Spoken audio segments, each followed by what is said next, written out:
आदरणीय दर्शकहरू नमस्कार, स्वागत छ राष्ट्रिय खबर.com मा। आज हामी कोरोना अपडेट लिएर उपस्थित भइसकेका छौं। आज हामीसँग हुनुहुन्छ नेकपाका नेता तथा प्रतिनिधि सभा सदस्य हितबहादुर तामाङ। आज हामीले देशको राजनीतिक अवस्था, पार्टीको राजनीतिक अवस्था र देश यो लकडाउनमा अहिले आज 37औं दिन भइरहेको छ। यस 37औं दिनको घडीमा जनताले के कति दुःख पाइरहेका छन्, देश कस्तो अवस्थामा छ, लकडाउन कस्तो अवस्थामा छ, यावत विषयमा कुराकानी गर्नेछौँ। स्वागत छ हितबहादुरज्यू यहाँलाई। हजुर, धन्यवाद। आरामै हुनुहुन्छ? आरामै छु।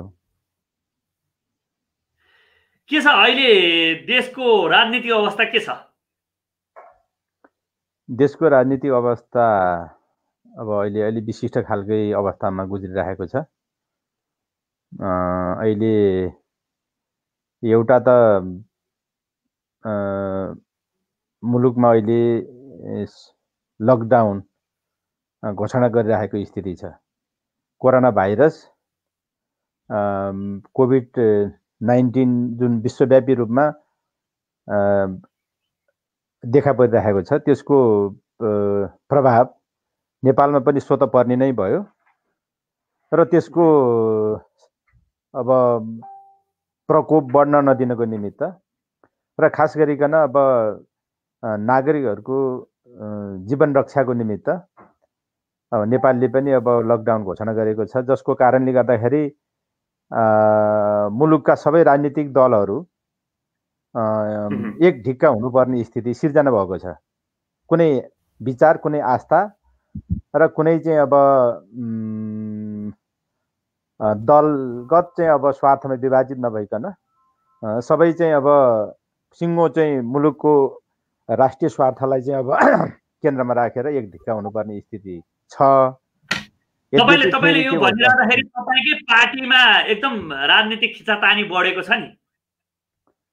त्यो त्यतातिर पनि म जाँदैछु। त्यो स्थितिमा अब दुर्भाग्यवश के भन्नुपर्छ भने हाम्रै सत्तासीन दलमा अहिले एउटा विशिष्ट खालको स्थिति सिर्जना भएको छ। खास गरिकन हाम्रै पार्टीका नेपाल कम्युनिस्ट पार्टी नेकपाका चाहिँ अध्यक्ष प्रधानमन्त्री, जसले चाहिँ केही दिन अगाडि मात्रै उहाँले अध्यादेश जारी गर्नुभयो र त्यो अध्यादेश जारी भइसकेपछि उहाँको कार्यशैलीप्रति र उहाँको चाहिँ अब नियतप्रति नै मान्छेले एक खालको चाहिँ अब आशंका चाहिँ अब गर्ने गरेका छन् र त्यसो भएको कारणले गर्दाखेरि अहिले पार्टीभित्र पनि त्यो एउटा मुलुकलाई नै चाहिँ अब एक ढिक्का बनाएर जानुपर्ने, राष्ट्रिय एकता चाहिँ अब कायम गरेर जानुपर्ने स्थितिमा देशमै एउटा आशंका उत्पन्न हुने खालको चाहिँ काम भयो प्रधानमन्त्रीज्यूको तर्फबाट।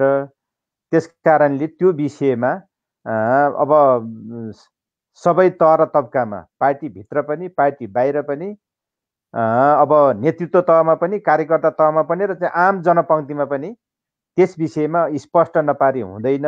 स्पष्ट नपार्ने हो भने अब अहिले तत्कालको समस्या त अब चर्किने नै भयो, त्यसले दीर्घकालसम्म पनि चाहिँ अब नराम्रो खालको असर पार्न सक्दछ भन्ने हिसाबले त्यो विषयमा प्रष्टता हासिल गर्ने उद्देश्य अनुरूप चाहिँ अहिले फेरि पार्टीभित्र छलफल भइरहेको छ र छलफलको प्रक्रियाबाट त्यसलाई टुङ्ग्याउनुपर्छ भन्ने खालको कुरो पनि भइरहेछ। र उतातिर चाहिँ अब खास गरी भन्ने हो भनेदेखि अहिले यो अब मुलुकको स्थिति भन्दाखेरि चाहिँ एउटा पार्टी राजनीतिले पारेको सिङ्गो मुलुकको राजनीतिमा चाहिँ अब प्रभाव र अर्कोतिर चाहिँ अब सिङ्गो मुलुकको चाहिँ अब यो लकडाउनले पारेको चाहिँ अब जनजीवन माथिको प्रभाव, यो दुईटा अलि अलग अलग प्रकृतिको तर सबै चाहिँ अब नेपाललाई नै चाहिँ सिङ्गो नेपाललाई नै चाहिँ अब कुनै न कुनै रूपबाट चाहिँ प्रभाव पार्ने खालको स्थिति चाहिँ अहिले सिर्जना भइरहेको छ। यसलाई हामी भनिरहँदाखेरि तपाईलाई पनि लाग्यो होला, आम जनतालाई लाग्ने विषय छुट्टै कुरा भयो। पार्टीका शीर्ष नेताहरूले पनि केपी ओली एकलौटी ढङ्गले चलेको छ, पार्टी अध्यक्ष पनि प्रधानमन्त्री पनि त्यसरी एकलौटी ढङ्ग न पार्टीको कुरा सुनेको छ, न त शीर्ष नेताका कुरा सुनेको छ, न त जनताकै कुरा सुनेको छ। यस्तो विषम परिस्थितिमा अध्यादेश लिएर आएर जारी गर्नु एउटा पार्टीबाटै चाहिँ एउटा विरोध आयो, नेताहरूले नै विरोध गरे, त्यस पछाडि फिर्ता लिइयो। अब यो बेलामा पार्टी अध्यक्षले एकलौटी ढङ्गले चल्ने बेला हो कि पार्टीका कुरा सुनेर, आम जनताका कुरा सुनेर, प्रतिपक्षका पनि कुरा समेटेर अगाडि बढ्ने बेला हो त? अहिले प्रधानमन्त्रीले एकलौटी ढङ्गले चल्ने बेला होइन। मैले अघि नै भनिसकेँ, यो एउटा मुलुकको मात्रै होइन, यो अन्तर्राष्ट्रिय स्तरमा समेत चाहिँ अब एउटा भयावह र चाहिँ एउटा महामारीको रूपमा फैलिरहेको यो कोरोना भाइरसको प्रकोपलाई नियन्त्रण गर्ने, त्यसलाई चाहिँ अब त्यसबाट चाहिँ आम जनसमुदायलाई सुरक्षित तुल्याउने स्थितिमा चाहिँ अब कुनै एउटा व्यक्ति विशेषले, हुन त अब प्रधानमन्त्री भनेको मात्रै व्यक्ति त होइन, त्यो संस्था पनि हो, मुलुकको कार्यकारी प्रमुख हो। उहाँले पनि के भने सिङ्गो चाहिँ अब मुलुकको विश्वास जित्न आवश्यक छ। त्यो सिङ्गो मुलुकको विश्वास जित्ने भनेको यहाँ चाहिँ खास गरिकन चाहिँ अब प्रतिपक्षी दलसँग पनि चाहिँ अब विश्वास जित्नु पर्यो। अन्य चाहिँ अब सत्ता गठबन्धनभन्दा बाहिर रहेका चाहिँ अन्य राजनीतिक दल र चाहिँ घटकहरूसँग पनि चाहिँ विश्वास जित्नु पर्यो। त्यसबाहेक नागरिक समाज पनि छ, नागरिक समाजसँग पनि चाहिँ अब विश्वास जित्नु पर्यो।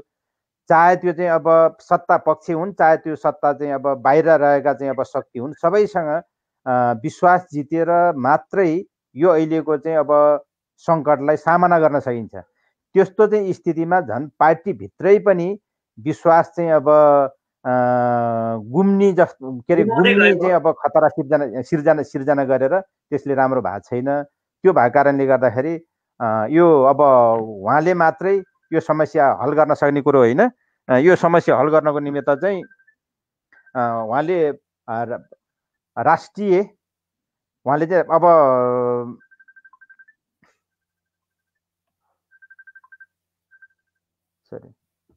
उहाँले चाहिँ यो राष्ट्रिय एकता कायम गर्ने हिसाबले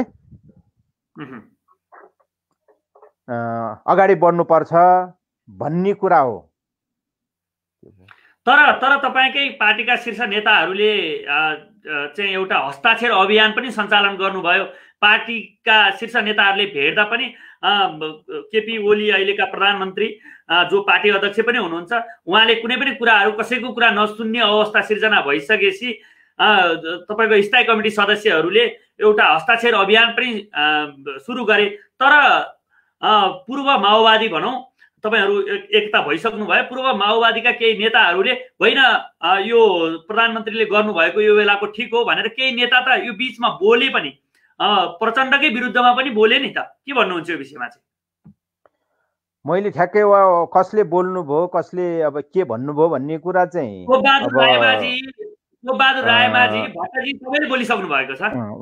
मैले प्रत्यक्ष रूपमा सुनेको छैन। तैपनि अब अन्य मिडियाहरू मार्फत चाहिँ अब अलिअलि ती कुराहरू चाहिँ जानकारीमा आएको छ। मलाई जहाँसम्म लाग्छ एउटा लोकतान्त्रिक पद्धतिमा विश्वास गर्ने कुनै पनि राजनीतिक दलमा कुनै पनि विषय प्रवेश गरिसकेपछि त्यो विषयमाथि चाहिँ अब छलफल हुनु, बहस हुनु, आफ्नो चाहिँ अब बुझाइ अनुरूपको चाहिँ अब भनाइहरू प्रस्तुत गर्ने भन्ने कुराहरू ती सामान्य कुराहरू नै हुन्। एउटा कुरो चाहिँ फेरि दोस्रो कुरा चाहिँ के हो भने कुनै पनि बेला कुनै पनि चाहिँ अब प्रसङ्गमा कुनै पनि खालको चाहिँ एउटा नयाँ विषय प्रवेश गर्न बित्तिकै सबैको एउटै खालको धारणा आउँछ नै भन्ने कुरो पनि होइन।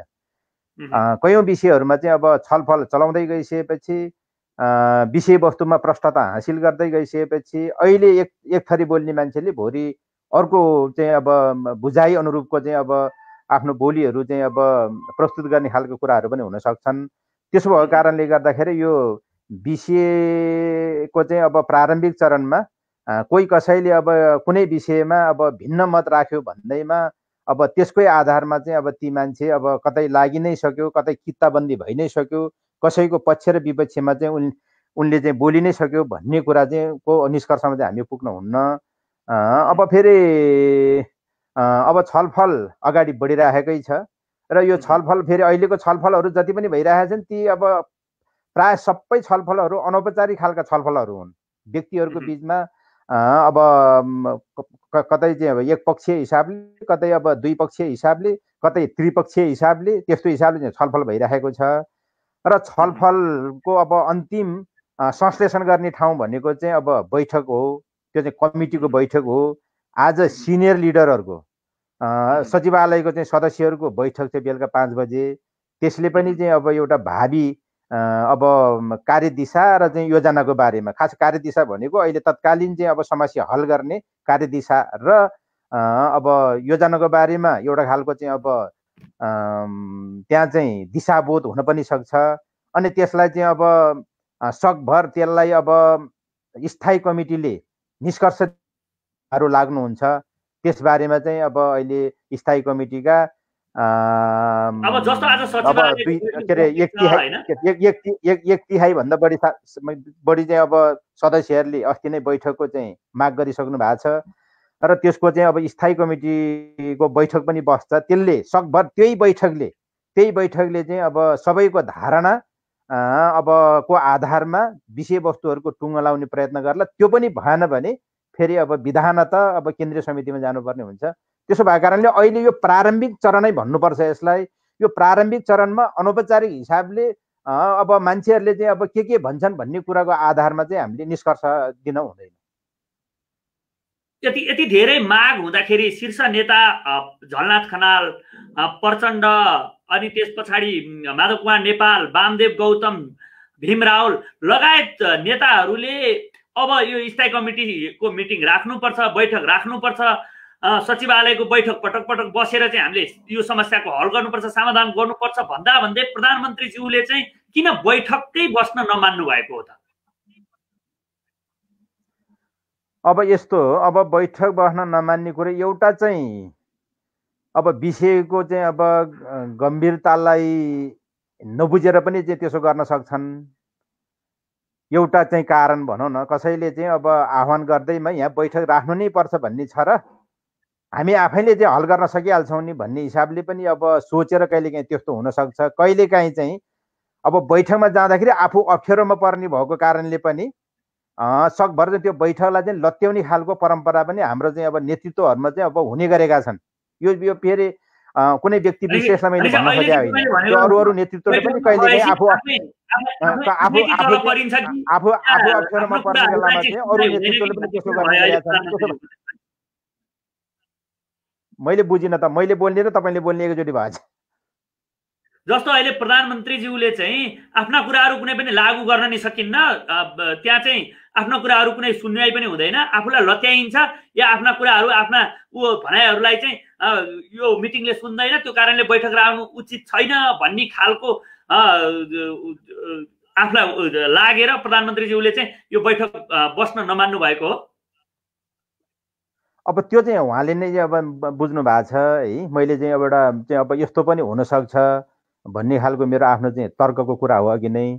त्यस्तो नहोला। मैले बुझेअनुसार चाहिँ अब प्रधानमन्त्रीज्यूले पनि हिजो हाम्रो पार्टीका अर्का अध्यक्ष कमरेड चाहिँ अब पुष्पकमल दाहाल प्रचण्डसँग भेटेर आज सचिवालयको बैठक बस्ने निधो गर्नु भएको छ। हुन त त्यो अस्ति पनि हाम्रो वरिष्ठ नेता माधव कुमार नेपाल र प्रधानमन्त्रीज्यूको चाहिँ अब अनौपचारिक भेटमा पनि यो सचिवालयको बैठक हिजो नै बस्ने भन्ने चाहिँ अब भएको छ भन्ने थियो, समय दिएको थिएन। हिजो बस्छ होला भन्ने केही छ भनेर भनिरहेका छन् नेताहरूले। यो जति बेला नि सर्न सक्छ, 1 घण्टा 2 घण्टा अगाडि पनि यो सर्न सक्छ भनेर केही नेताहरूले अहिले बोलिरहेका छन् सञ्चार माध्यममा। के यो सर्ने सम्भावना कतिको छ? यहाँले कसरी हेर्नु भएको छ यसलाई? अब त्यो सर्न नसक्ला त भन्न सकिन्न है। अब विषयवस्तुहरूको जटिलताको कारणले पनि छलफल गर्दै जाँदाखेरि अब कतिपय तयारीहरू नपुगेर पनि चाहिँ अब सार्नुपर्ने हुनसक्छ। तर मलाई जहाँसम्म लाग्छ अहिले चाहिँ सर्दैन, किनकि अब छलफल पनि अब कुनै न कुनै हिसाबले अब घनीभूत रूपमै चाहिँ अब भएको चाहिँ देखिएको छ र अब छलफल गर्ने विषयहरू त्यति धेरै चाहिँ बाँकी छन् जस्तो मलाई लाग्दैन। त्यसो भएको कारणले आजको चाहिँ बैठक चाहिँ यो निर्धारित समयभित्रै हुन्छ भन्ने चाहिँ मैले चाहिँ बुझेको छु। तपाईँकै पार्टीका अध्यक्ष पुष्पकमल दाहाल प्रचण्ड, माधव कुमार नेपाल, त्यस पछाडि वामदेव गौतम को टिमले कोटेश्वरमा बसेर अब प्रधानमन्त्रीबाट नि फिर्ता बोलाउने, पार्टी अध्यक्षबाट नि फिर्ता बोलाउने भनेको कुरो चाहिँ के हो साँचो? अब त्यो चाहिँ अब बाहिर मैले पनि बाहिर हल्ला सुनेको हो है। मलाई जहाँसम्म लाग्छ अहिले हामीले प्रधानमन्त्रीलाई फिर्ता बोलाउने, उहाँलाई अध्यक्षबाट हटाउने भन्ने हिसाबले जान हुँदैन। अहिले कमरेड प्रचण्ड पनि त्यो हिसाबले लाग्नु भएको छ भन्ने मलाई लाग्दैन। वरिष्ठ नेता माधव कुमार नेपाल, झलनाथ खनाल र चाहिँ वामदेव गौतमहरूले पनि त्यसरी सोच्नु भएको जस्तो मलाई लाग्दैन। अहिलेको समस्या भनेको अब उहाँ प्रधानमन्त्री भएर होइन, उहाँ चाहिँ अब पार्टी अध्यक्ष भएर होइन। अहिलेको समस्या भनेको चाहिँ के हो त भन्दाखेरि पार्टीलाई विधि अनुरूप चाहिँ अब सञ्चालन गर्न नसक्नु र पार्टीले सरकार चलाउनु भन्दा पनि अब सरकार प्रमुखले नै चाहिँ अब पार्टीलाई पनि चाहिँ अब राष्ट्रलाई पनि चाहिँ अब दूरगामी प्रभाव पार्ने खालका अब कतिपय विषयहरूमा आफ्नो चाहिँ अब मनोमानी ढङ्गले निर्णय गर्दै जाने कुराले चाहिँ पारेको समस्या हो। त्यसो भएको कारणले गर्दाखेरि हामीले यो पार्टीलाई विधिसम्मत ढङ्गले सञ्चालन गर्ने र अहिलेको चाहिँ अब जुन खालको चाहिँ अविश्वास पैदा भएको छ यो अविश्वासलाई विश्वासमा रूपान्तरण गर्ने, जसले गर्दाखेरि चाहिँ अब सरकारले पनि निरन्तरता पाउन सक्ने, पार्टी अब एकतामा पनि चाहिँ अब आशंका पैदा नहुने र चाहिँ अब सिङ्गो मुलुकलाई नै चाहिँ एक ढिक्का बनाउनु पर्ने खालको जुन अहिले चाहिँ एउटा राष्ट्रिय एकताको आवश्यकता छ, यो राष्ट्रिय एकताको आवश्यकतालाई पनि चाहिँ यसले हल गर्न सक्ने गरी छलफल गरेर एउटा विधिसम्मत ढङ्गले पार्टी चलाउने, विधिसङ्गत ढङ्गले सरकार चलाउने र विधिसङ्गत ढङ्गले राष्ट्रिय समस्याहरूको हल गर्ने चाहिँ अब प्रक्रियामा अगाडि बढ्ने भन्ने हिसाबले चाहिँ अब हाम्रो के अरे अरू नेताहरूले त्यसरी सोच्नु भएको छ भन्ने मलाई लागिरहेको छ। यहाँले चाहिँ पार्टीहरूका नेताहरूले, पार्टीका नेताले त्यस्तो विरोध पनि गरेका छैनन्, यो चाहिँ सही तरिकाले चलाउने भनिरहँदाखेरि किन यति धेरै रूपमा चाहिँ नेकपाको अहिले बाहिर चर्चा चुलियो? यो समयमा जुन चाहिँ पार्टीकै खिचातानी बढी देखियो, पार्टीकै विचारहरू मिलेन, पार्टीका शीर्ष नेताहरूले प्रधानमन्त्रीलाई किन एक्लाउनु भयो? यसमा चाहिँ के कमजोरी भयो प्रधानमन्त्रीज्यूको र पार्टीबाट एकल प्रधानमन्त्रीले एकल पारियो? अब प्रधानमन्त्रीलाई एकल पारियो भन्दा पनि अब यहाँ समस्या भएको कहाँनिर भन्नुहुन्छ भने कुनै पनि चाहिँ अब पार्टीले आफ्नो पार्टी सञ्चालन गर्नको निमित्त पार्टी मार्फतका चाहिँ अब मञ्चहरू, वैधानिक चाहिँ अब कामहरू गर्नको निमित्त एउटा विधि निश्चित गरिएको हुन्छ र त्यो भनेको के हो त भन्दाखेरि अब कुनै पनि खालको पार्टीभित्रको चाहिँ अब कुनै पनि समस्यामा केन्द्रित के अरे समस्या पैदा भएमा त्यो समस्यालाई चाहिँ हल गर्नको निमित्त एउटा सामूहिक खालको चाहिँ अब छलफलको आवश्यकता महसुस गर्छ र त्यो सामूहिक छलफलको प्रक्रियाबाट अगाडि बढ्नुपर्छ र निष्कर्ष पनि सामूहिक रूपबाटै निकाल्नुपर्छ र जनवादी केन्द्रीयताको चाहिँ अब प्रावधान अनुरूप सामूहिक निर्णय र व्यक्तिगत जिम्मेवारी भन्ने जुन कुरा हुन्छ नि, त्यो अनुसार प्रधानमन्त्रीलाई पार्टीले जो जिम्मा दिएको हुन्छ त्यो जिम्मा दिए अनुरूप चाहिँ अब प्रधानमन्त्रीले आफ्नो काम गर्नुपर्ने हुन्छ। तर अहिले चाहिँ के हो त भन्दाखेरि अहिले त्यो नभएर पार्टीको चाहिँ अब एउटा के अरे बैठक पनि नभइरहेको र बैठक नहुँदाखेरिको अवस्थामा पनि शीर्ष नेताहरू हुनुहुन्छ नि, औपचारिक हिसाबले कुनै कमिटीको बैठक हुन सकेन छ भने पनि शीर्ष नेताहरूको बिचमा एउटा खालको समझदारी बनाएर मात्रै निर्णय प्रक्रियामा चाहिँ अगाडि बढ्नुपर्ने ठाउँमा कयौँ राष्ट्रिय महत्त्वको विषयहरूमा पनि अब शीर्ष नेता स्तरमा पनि चाहिँ छलफल नभइदिएको कारणले गर्दाखेरि अहिले यस्ता खालको समस्या पैदा भएको हो। मलाई जहाँसम्म लाग्छ यो कसैलाई नियतवश ढङ्गले एक्ल्याउने हिसाबले होइन, यो चाहिँ अब यहाँ अब काम गर्ने दौरानमा प्रधानमन्त्रीज्यूबाट चाहिँ केही कमीहरू भएका छन्, केही समस्याहरू चाहिँ अब त्यो कमीको कारणले समस्याहरू पैदा भएका छन्, त्यसलाई नदोरिने किसिमले अब राम्रोसँग छलफल गर्नु। अहिले जति पनि चाहिँ तपाईँले विवाद जस्तो देखिया छ भन्नुहुन्छ नि, यो विवादहरू देखिएको चाहिँ अब निश्चितै छ। त्यो किन हो भन्दा त्यो पनि चाहिँ सामूहिक रूपमा छलफल गर्न नपाउने भइसकेपछि मान्छे चाहिँ अब अलग अलग आफ्नो आफ्नो चाहिँ बुझाइ अनुसारको चाहिँ धारणाहरू चाहिँ अब सार्वजनिक गर्छन्। अनि अब एकै ठाउँमा बसेर छलफल गर्ने हो भनेदेखि ती विषयहरूमा एकरूपता हुन सक्थ्यो।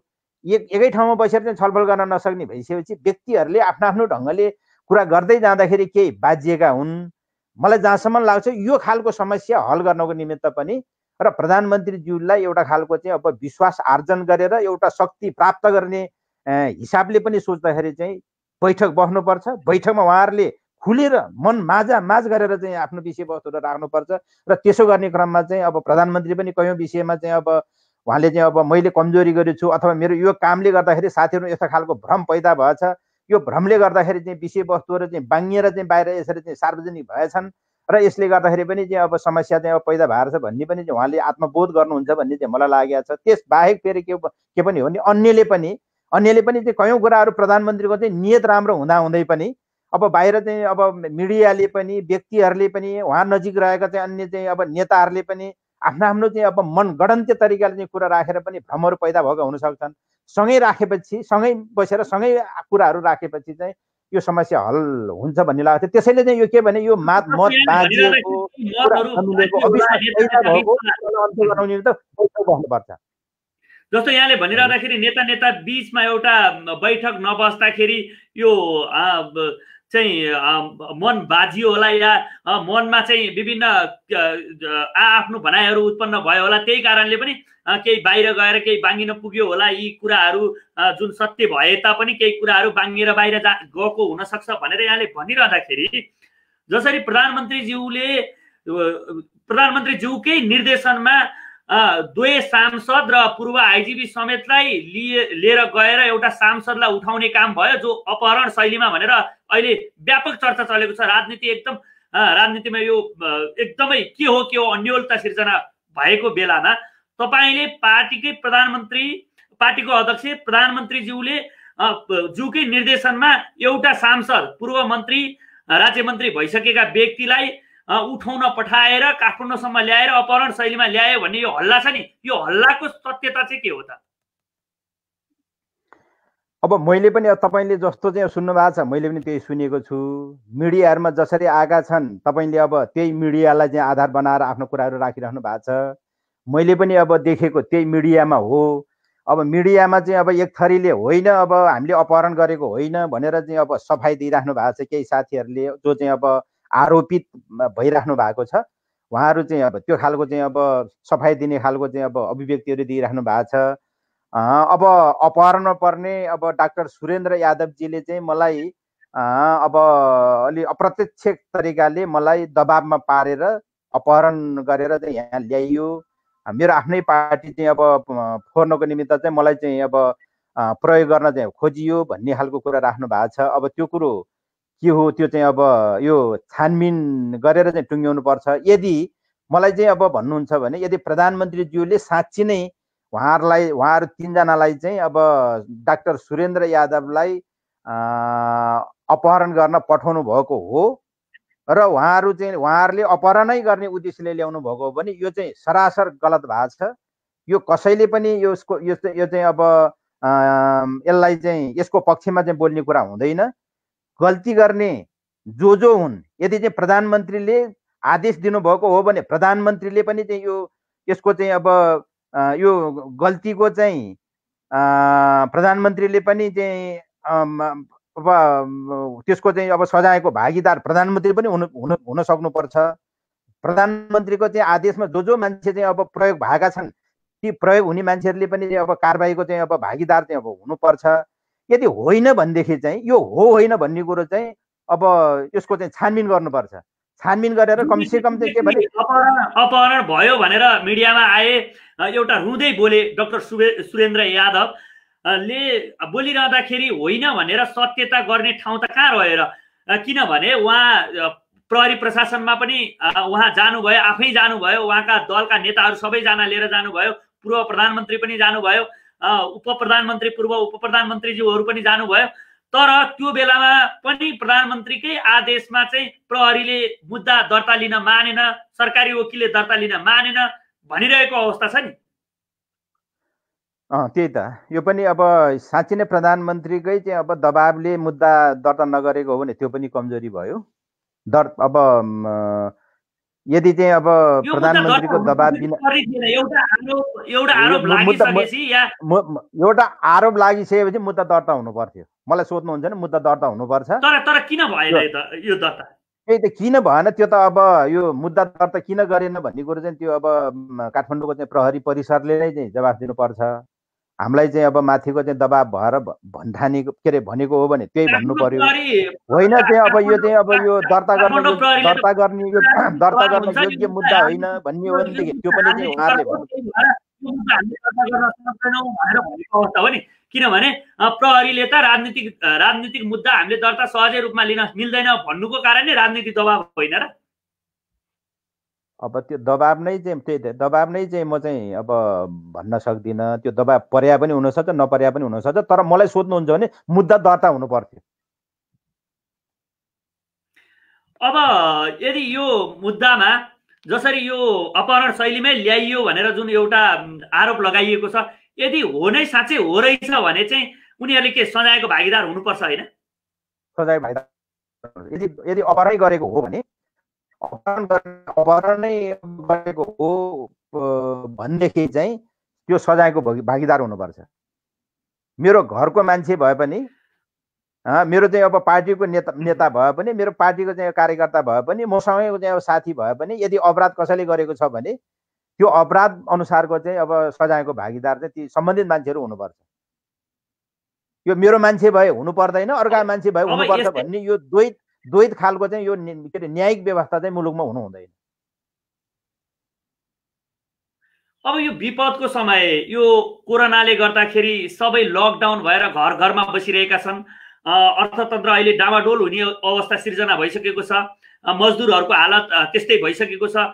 जनताका गुनासाहरू पिरमर्काहरू त्यस्तै छ। यो बेलामा यस्ता कार्यहरू गर्नु, राजनीति गर्नु, यस्ता कार्यमा जो चाहिँ एउटा यो विपदको बेलामा स्वास्थ्य सामग्री लिएर आउँदाखेरि, खरिद गर्दाखेरि त्यसमा पनि भ्रष्टाचारको गन्ध आउनु या भ्रष्टाचार भनेर आरोप लाग्नु, के यो नेकपाको एउटा दुर्भाग्य जस्तो लाग्दैन यहाँ नेकपाकै नेता भएको कारणले?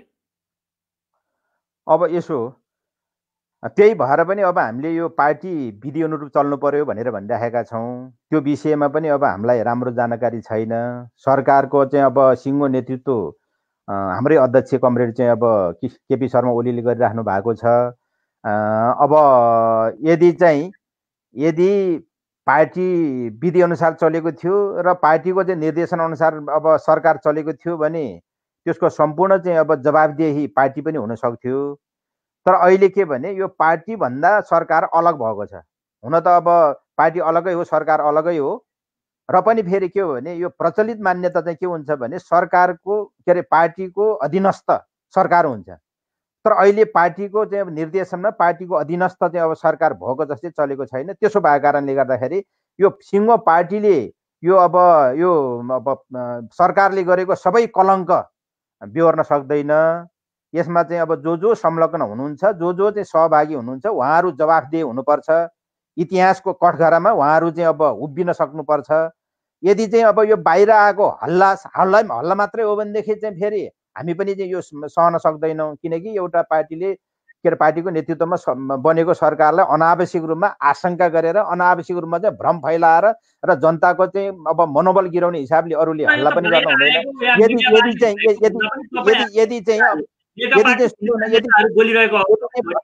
भएको रहेछ भने चाहिँ भ्रष्टाचारै भएको रहेछ भने यो चाहिँ अब कानुनी प्रक्रियामा चाहिँ अब प्रवेश गर्नुपर्छ। यहाँ चाहिँ अब विभिन्न चाहिँ निकायहरू छन्। यहाँ चाहिँ अब यो चाहिँ सार्वजनिक खरिद नियमले पनि यसलाई हेर्छ, यसलाई अख्तियारले पनि हेर्न सक्छ र यसलाई चाहिँ अब अन्य निकायहरू पनि चाहिँ यो चाहिँ अब अर्थसँग सम्बन्धित चाहिँ अब विषय भएको हुनाले अन्य निकायहरूले पनि यसलाई हेर्न सक्छ। त्यसैले यो अब कुनै विषय यदि चाहिँ अब साँच्चै नै जेन्युन हिसाबले विषयहरू खडा भएका छन् भने चाहिँ ती विषयहरूको निराकरण गर्नको लागि अथवा ती आशंकाहरूलाई हटाउनको लागि त्यो भ्रष्टाचारै भएको हो कि अथवा मान्छेले आरोप मात्र लगाएको हो कि भन्ने कुरा चाहिँ त्यो अब राज्यमा रहेका चाहिँ अब सम्बन्धित निकायहरूले त्यसको चाहिँ छानबिन गर्नुपर्छ। छानबिनमा गलत प्रमाणित भएमा त्यो कारबाही त जो भयो नि अब कारबाहीमा चाहिँ पर्नुपर्छ। माननीयज्यू, यहाँले भनिरहँदाखेरि अबको अर्थतन्त्र यो चपेटामा लकडाउन भएको आज 37 दिन भइसकेको छ। अझै वैशाख 25 गतेसम्म त लकडाउन यथावतै छ। त्यस पछाडि बढ्ने सम्भावना भनेको अझ के हुन्छ, त्यस पछाडिको अवस्था सृजना होला। अब यो आयात निर्यातका कुराहरूदेखि लिएर अब देशको अर्थतन्त्र कता जाला, यहाँलाई कस्तो लाग्छ? अब देशको अर्थतन्त्र मात्रै होइन, अहिले अब अन्तर्राष्ट्रिय रूपमै सिङ्गो चाहिँ अब विश्वकै अर्थतन्त्र यो अहिलेको कोरोना भाइरसले प्रभावित तुल्याएको छ र सबभन्दा बढी सबभन्दा अब विकसित र सबभन्दा शक्तिशाली मुलुकहरू नै यसबाट चाहिँ प्रभावित के अरे यसको चाहिँ प्रभावमा परेको छ। र त्यो मानवीय चाहिँ अब क्षतिको हिसाबले पनि, भौतिक चाहिँ अब क्षतिको हिसाबले पनि, आर्थिक चाहिँ अब क्षेत्रको चाहिँ अब प्रभाव पनि अब विकसित मुलुकमै बढी परेको छ। नेपाल यद्यपि नेपाल चाहिँ अब विकासमा पछि परेको मुलुक हो। हामी चाहिँ अब कृषिमा आश्रित मुलुक छौँ र त्यसपछि भनेको अब हामी अब वैदेशिक चाहिँ अब रेमिटेन्स भनौँ न, रेमिटेन्सबाट चाहिँ अब रेमिटेन्सको चाहिँ आधारमा चाहिँ अब सञ्चालित चाहिँ यो मुलुक हो र यसले गर्दाखेरि मुलुकमा चाहिँ अब कृषिमा खासै यसले असर पार्दैन। यसले अझ हेर्ने हो भने अहिले चाहिँ कृषिमा चाहिँ अहिले राम्रो सम्भावना चाहिँ अब देखिएको छ। हिजो सहरमा बसेका मान्छेहरू पनि आज गाउँमा गएर कृषि कार्यमा चाहिँ जुटिरहेका छन् भन्ने कुरा छ। मात्र भएन नि, हाम्रो देशमा त मल बिउ बिजन चाहियो नि, तर त्यो त सरकारले दिन सकेको छ। त्यो कुरो अलग छ, त्यो कुरो अलग छ। अब कृषिमा आधुनिकीकरण गर्ने, व्यवसायीकरण गर्ने, कृषि के अरे को उपजलाई चाहिँ अब बजारसम्म पुर्याउने र कृषक र अथवा उत्पादक र चाहिँ अब उपभोक्ताहरूको बिचमा जुन खालको चाहिँ दरार छ, त्यसको बिचबाट चाहिँ अब पैदा हुने समस्यालाई हल गर्नको निमित्त राज्यले आफ्नो ढङ्गले सोच्ने, अब किसानहरूलाई चाहिँ अब प्राविधिक अब सल्लाह दिने, कृषकहरूलाई चाहिँ अब मल बिउ र चाहिँ औजारहरू चाहिँ बेलामा उपलब्ध गराउने र त्यसको साथसाथै चाहिँ अब कृषकहरूलाई चाहिँ अनुदान दिने लगायतका कार्यक्रमहरू त अब यो अहिले बन्दै गरेको, के अरे अहिलेकै सरकारले यो आउने आगामी चाहिँ अब बजेटमा त्यो कुराहरू चाहिँ अब निश्चित गर्नुपर्छ। यो रिकभर गर्ने खालको योजना ल्याउनुपर्छ। अहिले अर्थतन्त्रमा जुन खालको चाहिँ अब समस्या पैदा भएको छ, यी समस्याहरूलाई चाहिँ अब रिकभर गर्ने खालको चाहिँ अब कार्यक्रम ल्याउनुपर्छ। त्यसको बारेमा हाम्रो चाहिँ अब अर्थ मन्त्रालयका चाहिँ सँग चाहिँ सम्बन्धित चाहिँ अन्य अब योजना आयोग र चाहिँ योजना अरू भनौँ न सम्बद्ध चाहिँ अब व्यक्तिहरू, संस्थाहरू र चाहिँ निकायहरूले चाहिँ यसमा चाहिँ राम्रो चाहिँ अब छलफल चलाउनु पर्छ। त्यसको लागि चाहिँ अब योभन्दा पनि अहिले समस्या चाहिँ मैले अघि नै पनि भनिसकेँ, हाम्रो मुलुक चाहिँ फेरि रिमिटेन्समा आधारित अर्थतन्त्र भएको मुलुक। अब यो विश्वभरिको यो कोरोना चाहिँ अब प्रकोपले गर्दाखेरि अहिले अब नेपाल बाहिर रहेका झन्डै चाहिँ अब 80 लाख मान्छेहरू त्यसलाई प्रभाव पारेको छ। तीमध्ये चाहिँ अब धेरै मान्छेहरू त्यहाँ चाहिँ काम नगरिकन अहिले बसेको चाहिँ हप्तौँ दिन भइसक्यो, महिनौँ दिन भइसक्यो। त्यसले गर्दाखेरि पनि अब बाहिरबाट आउने चाहिँ रिमिटेन्स चाहिँ अब आउने कम सम्भावना चाहिँ बढिरहेको छ। भोलि फर्केर चाहिँ अब त्यहाँ के अरे यहाँ भोलि चाहिँ अब यो अन्तर्राष्ट्रिय हवाई उडान चाहिँ अब खुलिसकेपछि कयौँ चाहिँ नेपालीहरू कहिल्यै नफर्किने गरी नेपाल आउनेवाला छन्। त्यो पनि छ। फेरि हाम्रो चाहिँ फेरि के छ भने यो कर पनि हामीले चाहिँ अब यो आयातित सामग्रीहरूमा लगाएको कर नै चाहिँ मुलुकको चाहिँ अब एउटा चाहिँ अब आम्दानीको स्रोत हो है। अब जब चाहिँ अब नेपालमा चाहिँ रिमिटेन्स पनि आउन छोड्छ, रिमिटेन्स आउन छोडिसकेपछि हामीले विदेशी वस्तुहरू पनि चाहिँ अब खरिद गर्न सक्दैनौँ है। विदेशी वस्तु खरिद गर्न नसकेपछि राज्यको चाहिँ स्वत चाहिँ अब यो आयात सामग्री पनि घट्छ। त्यसको मतलब चाहिँ मैले आयात बढाउनु पर्छ भन्न खोजे होइन। आवश्यक हामीले चाहिँ अब मुलुकले चाहिँ अब आफै आत्मनिर्भर बन्न नसकेपछि त आवश्यकता धान्नको निमित्त त अब विदेशबाट पनि त ल्याउनु पर्यो सामान त। किनकि कि चाहिँ हामी आत्मनिर्भर बन्न सक्नु पर्यो। अहिले हामी आत्मनिर्भर बनिरहेका छैनौँ। हाम्रो उद्देश्य त आत्मनिर्भर बन्ने, राष्ट्रिय अर्थतन्त्रको चाहिँ अब निर्माण गर्ने हाम्रो उद्देश्य हो है। यद्यपि पनि फेरि के हो भने अहिले चाहिँ रिमिटेन्स पनि नआउने, हाम्रो खरिद चाहिँ अब क्षमता भनौँ न, हाम्रो खरिद क्षमता घट्ने, खरिद क्षमता घटिसकेपछि अब विदेशी के अरे वैदेशिक व्यापार पनि चाहिँ अब हाम्रो चाहिँ घट्ने। त्यसले गर्दाखेरि हाम्रो चाहिँ अब यो अर्थतन्त्रमा ठुलो चाहिँ समस्या आउने देखिएको छ। अबको सरकारले यी सबै खालका समस्याहरूलाई हल गर्ने गरी खास गरिकन विदेशबाट आएर के अरे आएका नागरिकहरूलाई नेपालमै चाहिँ अब नेपालमै चाहिँ रोजगार दिने खालको कार्यक्रम पनि बनाउनु पर्यो है। र कृषि क्षेत्रलाई प्रमोट गर्नको लागि, त्यसको स्तर उन्नति गर्नको लागि पनि विशेष खालका कार्यक्रमहरू सोच्नुपर्ने हुन्छ र हामी नयाँ ढङ्गले जानुपर्ने हुन्छ। नत्र चाहिँ अब हाम्रो समस्या आर्थिक हिसाबले धेरै चाहिँ अब यो बेलामा यहाँले भनिरहेको क्षेत्र चाहिँ राम्रो हुन्छ, हुन्छ भनिरहँदाखेरि कृषि क्षेत्रमा सरकारले यो बेलामा केही अनुदान लिएर आएको भए अहिले जति मजदुरहरू जो चाहिँ काठमाडौँमा बसोबास या जागिर गरेर बसेकाहरू सबै अहिले गाउँ फर्केका बेलामा कृषिले ठुलो राहत पाउँथ्यो नि, तर सरकारले त कुनै योजनै ल्याइदिएन नि कृषि क्षेत्रमा। किनभने अहिले बिउ बिजन मलको आवश्यकता अहिले यो सिजनमा यति बेला यति आवश्यक छ, तर अहिले अब ठ्याक्कै लकडाउनले समस्या पारेको छ कृषकलाई। अब यो कृषिमा कसरी चाहिँ झन् यो अनुदानका कुराहरू छन्, सरकारले गर्नुपर्ने कृषिलाई चाहिँ अब राम्रो हुन्छ, कृषिलाई चाहिँ अब हामी ध्यान दिन्छौँ भनिरहँदाखेरि यो बिचमा त केही पनि अनुदानै लिएर आएन नि सरकारले त। होइन, यो अनुदान चाहिँ अब हिजोको आजै ल्याउने कुरो होइन। योभन्दा अगाडि पनि अब अनुदानको कार्यक्रमहरू चाहिँ थियो।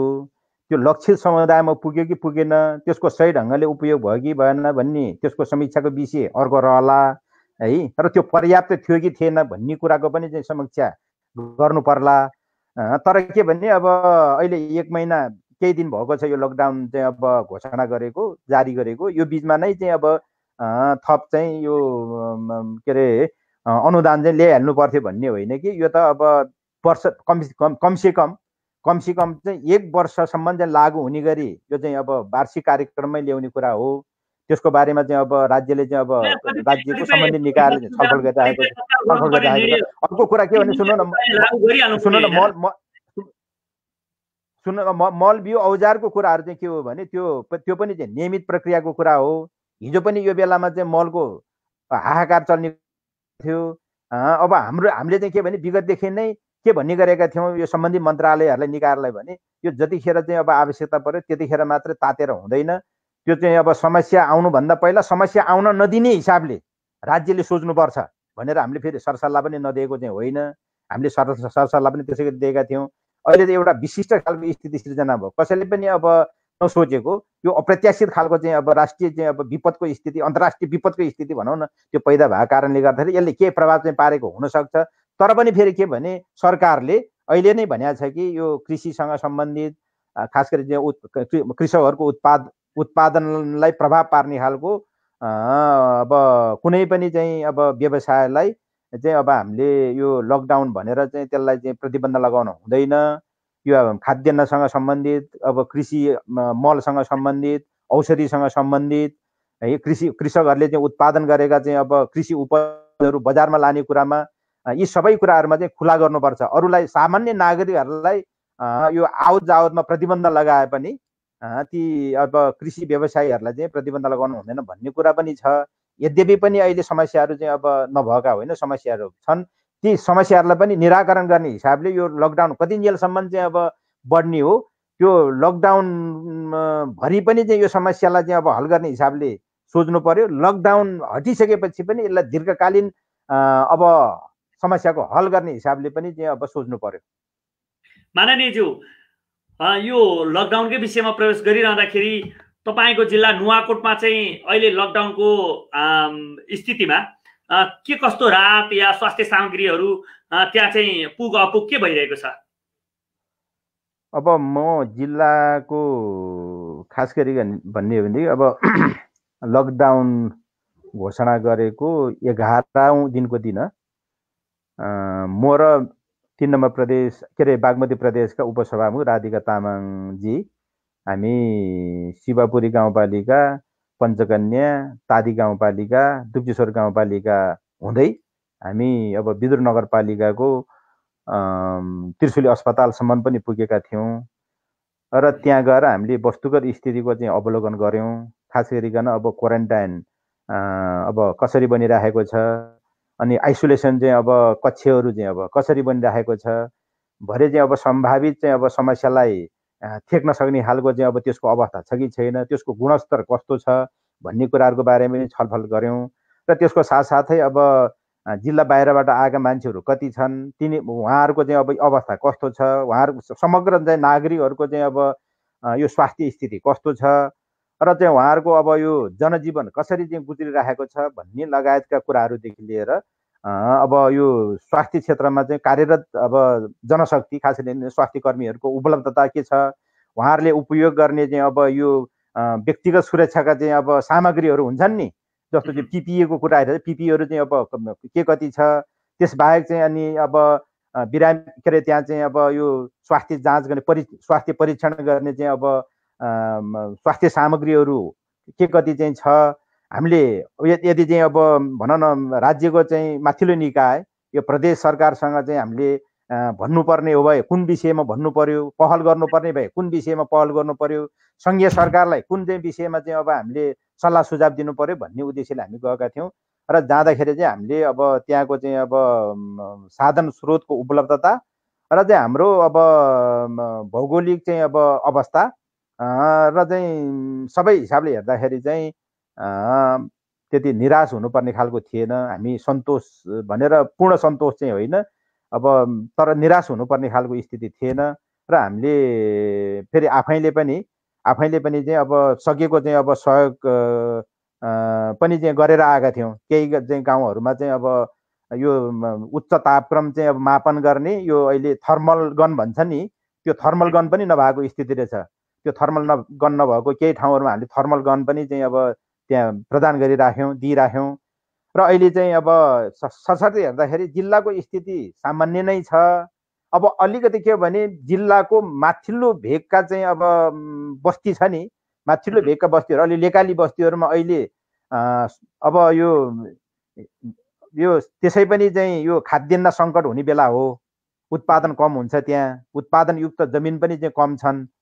त्यसो भएको कारणले यो के अरे खाद्यान्नको चाहिँ सङ्कट पर्ने बेला त्यसै पनि हो। त्यसमाथि पनि फेरि अहिले सहरमा बसिरहेका मान्छेहरू, सहरमा चाहिँ उत्पादनमा चाहिँ अब सक्रिय भएका मान्छेहरू पनि अहिले गाउँमा गएर चाहिँ बसिरहनु पर्दाखेरि र त्यहाँ चाहिँ खाद्यान्न बढी खपत हुने खालको स्थिति नै पैदा भएको छ। र तल्लो भेगमा पनि चाहिँ अब तल्लो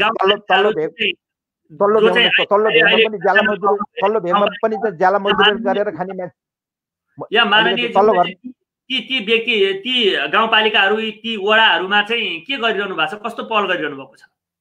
अब यस्तो त्यहाँ चाहिँ अब अहिले के छ भने राज्यले के नीति घोषणा के अरे जारी गरेको छ भने यो डुप्लिकेटिङ हुन नदिनको लागि अब त्यो सङ्घीय सरकारले सहयोग गर्दाखेरि पनि स्थानीय गाउँपालिकामै पुग्ने गरी सहयोग गर्ने, प्रदेश सरकारले चाहिँ सहयोग गर्दाखेरि पनि अब त्यो स्थानीय चाहिँ अब पालिकालाई नै चाहिँ पालिकामै चाहिँ अब पुग्ने गरी सहयोग गर्ने, अन्य सङ्घ संस्था र व्यक्तिहरूले पनि चाहिँ त्यो अब सम्बन्धित चाहिँ अब पालिकामै चाहिँ अब पुर्याउने र त्यो एकद्वार प्रणालीबाट राहतहरू वितरण गर्ने भन्ने नीति छ। त्यो अनुसार चाहिँ अब हामीले के भनेका छौँ भने अब अहिले स्थानीय तहले, गाउँपालिकाले, नगरपालिकाले, वडाहरूले अब जे जति आवश्यक छ त्यहाँका मान्छेहरू, खास गरी श्रमिक मजदुरहरू र चाहिँ अब असहाय चाहिँ अब समुदायका, खास त्यसो भनेको चाहिँ के हो भने बिरामी, वृद्ध, अब बालबालिका, सुत्केरी अरे जो चाहिँ अब श्रम गरेर खान नसक्ने खालका छन्, ती मान्छेहरू चाहिँ खाना नपाएर मर्यो भन्ने खालको स्थिति पैदा गर्न हुँदैन। त्यसमा चाहिँ तपाईँहरू मुट्ठी फुकाएर एउटा चाहिँ निश्चित मापदण्डमा चाहिँ आधारित भएर मुट्ठी फुकाएर तपाईँहरूले यो राहत कार्यक्रम चाहिँ वितरण गर्नुहोस् भनेर हामीले सल्लाह दिएका छौँ। एक प्रकारको हामीले निर्देशनै भने पनि हुन्छ है, हामीले पनि राज्यको चाहिँ नीतिमा आधारित भएर चाहिँ कुरा गरिराखेका छौँ, त्यसो भनेका छौँ। त्यसो भन्दाखेरि केही गाउँहरूले चाहिँ अब वितरण गरेको पनि भन्ने सुन्नमा आएको थियो। केही गाउँपालिकाहरूले अब आवश्यकताको आधारमा वितरण गर्ने हो, अहिले समस्या आएका छैनन्, समस्याहरू आइसकेपछि हामी वितरण गर्छौँ भनेर तयारीको अवस्थामा हुनुहुन्छ भन्ने खालको कुरा आएको छ। र जहाँसम्म लाग्छ सामान्य हिसाबले हेर्दा भन्दाखेरि चाहिँ अब यो जिल्लामा लकडाउनले अब जनजीवनमा एउटा अश्लीलपना त पैदा भएको छँदैछ, तैपनि अब देशैभरिको स्थितिबाट हेर्दाखेरि चाहिँ फेरि त्यति आत्तिनुपर्ने स्थिति नुवाकोटमा छैन। माननीयज्यू, हामी अन्तमा पनि आइसकेका छौँ। अन्तमा तपाईँ एउटा नुवाकोट जिल्लाको सांसद पनि हुनुभएकोले जसरी अहिले यो विपदको बेलामा नुवाकोटमा प्रतिपक्ष दलले एउटा आरोप लगाएको छ तपाईँहरूमाथि, नेकपा सरकारका व्यक्तिहरूलाई एउटा आरोप के लगाएको छ भने यस्तो विपदको बेलामा हामीसँग कुनै पनि सहकार्य भएन, हामी प्रतिपक्ष दललाई कुनै पनि जानकारी भएन, यहाँ चाहिँ हाम्रो एउटा जिल्लामा हुने कार्यक्रमहरू, मिटिङहरूमा चाहिँ कुनै पनि हामीलाई सर्वदलीय बैठकहरू कुनै पनि आह्वान पनि भएन, जारी पनि भएन, के हामीलाई चाहिँ उनीहरूले पन्छ्याएर एकलौटी तरिकाले उनीहरू चलेको छ यो बेलामा भनेर आरोप लगाएको छ नि, यसलाई कसरी पुष्टि गर्नुहुन्छ? यो आरोप लगाएर अब यो चाहिँ यस्तो, यो हामीलाई आरोपित गर्ने कुरा होइन यो है। हामीले के भनेका छौँ, अब जिल्लामा पनि एउटा विपद व्यवस्थापन समिति भन्ने चाहिँ सिडिओ साहबको नेतृत्वमा त्यो सञ्चालन हुन्छ है। र त्यसमा पनि चाहिँ अब अहिले मात्रै होइन, विगतदेखि नै सदस्यहरू को रहने भन्ने कुराको चाहिँ व्यवस्था निश्चित गरेको छ। र आवश्यक मान्छेहरूलाई चाहिँ अब सिडिओ साहबले पक्कै पनि चाहिँ बोलाउनु भएको छ।